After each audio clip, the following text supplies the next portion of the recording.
Good morning, Westlake family, and welcome to another edition of our online Sunday devotional. I hope that you have all had a great week and that you're ready for a little bit of music and thoughts about God. We're going to dive right in this morning.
With everlasting love.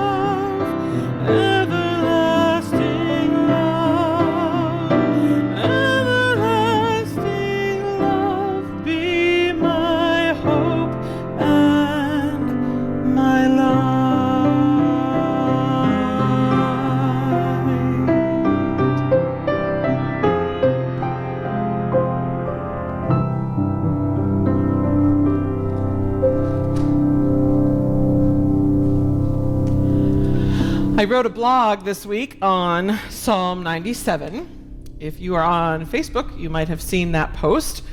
But I decided to take some of those thoughts and put them into today's devotional because I'm not sure that at a time like this, you can remember certain things about God too often. So there were a lot of thoughts in that blog that kind of resonated with things I was thinking about sharing with you today. So let me start by reading Psalm 97, verses 1 through 6. The Lord reigns, let the earth be glad. Let the distant shores rejoice. Clouds and thick darkness surround him. Righteousness and justice are the foundation of his throne. Fire goes before him and consumes his foes on every side. His lightning lights up the world. The earth sees and trembles. The mountains melt like wax before the Lord of all the earth. The heavens proclaim his righteousness, and all peoples see his glory. I want to focus in today on verse 2, which includes a very famous, very traditional description of God's throne. Righteousness and justice are the foundation of his throne. You may have heard that before. I certainly have. But what does it mean? What is righteousness? What is justice? And what does it mean to say that they are the foundation of God's throne? Now, some people have suggested that righteousness and justice are opposed to each other, that they're sort of like two different sides of the same coin. Some say God's righteousness means saving the good people, while God's justice means punishing the bad people. It's kind of easy for us to equate God's righteousness with his love and mercy and compassion, and to equate God's justice with retribution and vengeance. But is that what these words and concepts really mean? God is right. And he always does what is right. That's what it means to say that God is righteous. His righteousness can be defined as the fact that he always does the right thing, no matter what. He tells the truth, he sees things as they really are, and his dealings with others are always transparent, on the up and up. He always does the right thing. To say that God is just means that he takes things that are wrong and makes them right again. He returns good for evil. He transforms curses into blessings. He sets things right. Now, when we think of justice, we normally associate all the connotations that come from our own justice system. This includes arresting criminals and passing judgment and meting out punishments for crimes and things like that. That's typically what we think of when we hear the word justice. But the biblical word for justice means the same thing as our word for justify. It doesn't mean getting even for wrongdoing. It means setting something right again. Now, if you've ever worked with a word processing program and you have justified a margin, you know that means taking what is jagged and crooked and out of whack and lining it up all perfect and straight along the side. That's what it means to justify something, to set it right. And that comes from the very same root word as justice in the Bible. So to say that God is just means that he takes things that are all out of whack and justifies them. He makes them right again.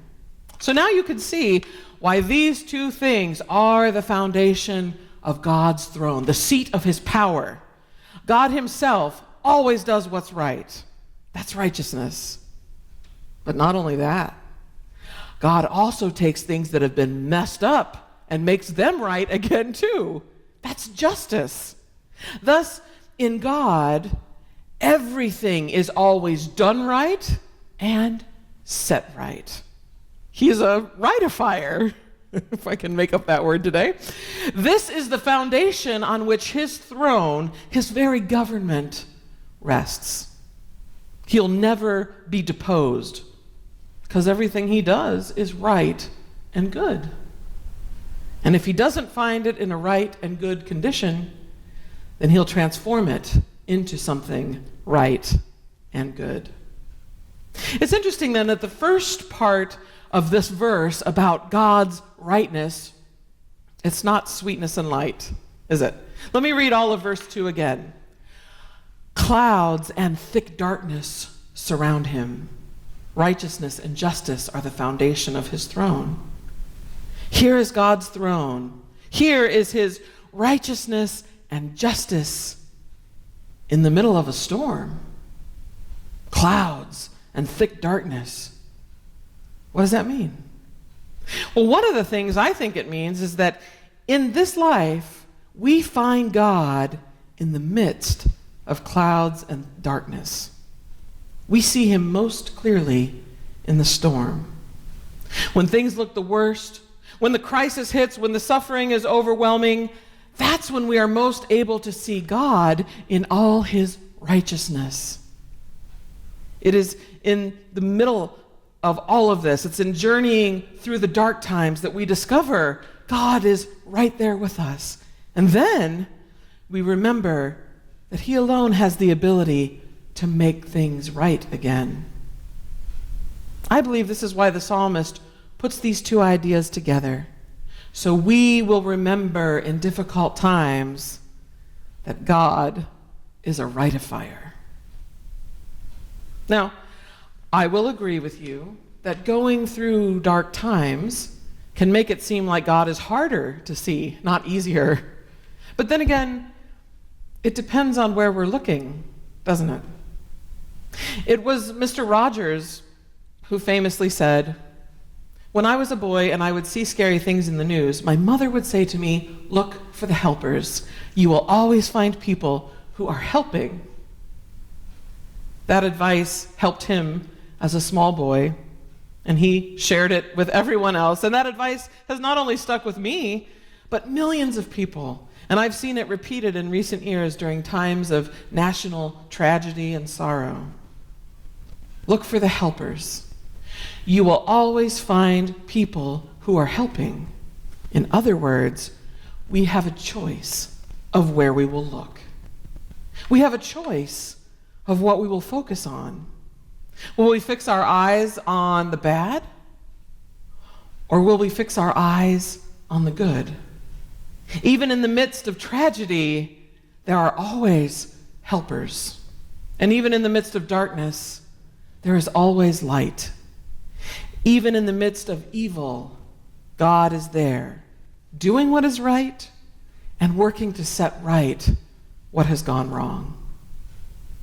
Righteousness and justice are the foundation of his throne, and you can trust him to bring blessings through the raindrops, healing through the tears, and mercies in disguise through every trial that comes to us in this life.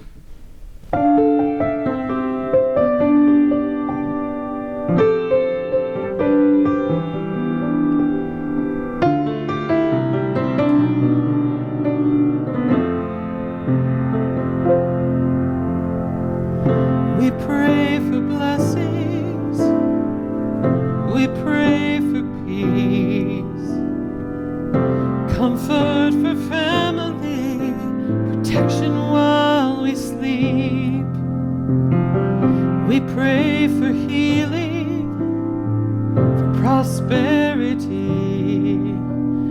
We pray for your mighty hand to ease our suffering. But all the while, you hear each spoken need, yet love us way too much to give us lesser things. 'Cause what if your blessings come through raindrops? What if your healing comes through tears? What if 1,000 sleepless nights are what it takes to know you're near?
is not our home.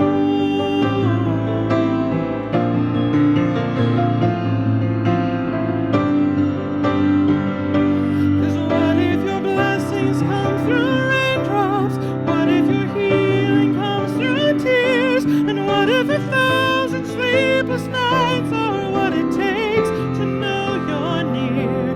What if my greatest disappointment, or the aching of this life, is a revealing of a greater thirst this world can't satisfy? And what if trials of this life, the rain, the storms, the hardest nights, are your mercies in disguise?